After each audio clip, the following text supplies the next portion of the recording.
આલુ મટર role બનાવવા માટે 2 cup મેંદો લીધો છે। હવે આપણે એમાં 1 ચમચી અજમાને આ રીતે હથેળીથી મસળી અને લઈ લેશું અને સ્વાદ પ્રમાણે મીઠું લઈ લેવાનું છે। તેલ આપણે 3-4 મોટી ચમચી જેટલું લઈ લેશું અને સરસ મજાનું મોણ આ રીતનું મુઠ્ઠી પડતું આપણે મોણ દેવાનું છે। હવે આપણે એમાં થોડું થોડું પાણી એડ કરી અને આ રીતનો સરસ આપણે લોટ બાંધી લેવાનો છે। વધુ પડતો કઠણ પણ નહીં અને વધુ પડતો ઢીલો પણ નહીં। હવે બટેટાનો મસાલો તૈયાર કરશું। તો એના માટે 3-4 મોટી ચમચી જેટલું તેલ ગરમ થાય એટલે એમાં જીરું અને હિંગ નાખી 1 કપ જેટલા બાફેલા લીલા વટાણા લઈ લીધા છે। એને બરાબર મેશ કરી લેશું। આદુ લસણ અને મરચાંની પેસ્ટ લઈ લીધી છે। હવે આપણે એમાં 1 નાની ચમચી હળદર પાવડર, લાલ મરચું પાવડર, ખાંડ અને ગરમ મસાલો ઉમેરી અને બરાબર મિક્સ કરી લેવાનું છે।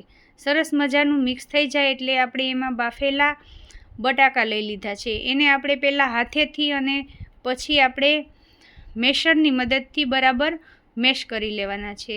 ગેસની સ્લો ફ્લેમ ઉપર આપણે આ મસાલો તૈયાર કરશું।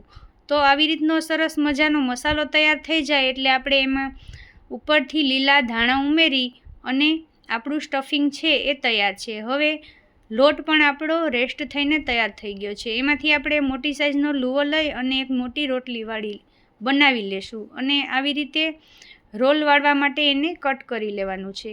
હવે એમાં આવી રીતનું કટ થઈ જાય એટલે અંદર સ્ટફિંગ ભરી અને રોલ વાળી લેવાના છે। તો સરસ મજાના આપણા રોલ છે એ વાળીને તૈયાર થઈ ગયા છે। જોઈ શકો છો એકદમ સરસ આપણા રોલ બની ગયા છે। હવે આપણે ગેસની મીડિયમ ફ્લેમ ઉપર આપણું તેલ ગરમ થઈ જાય એટલે રોલને તળી લેશું।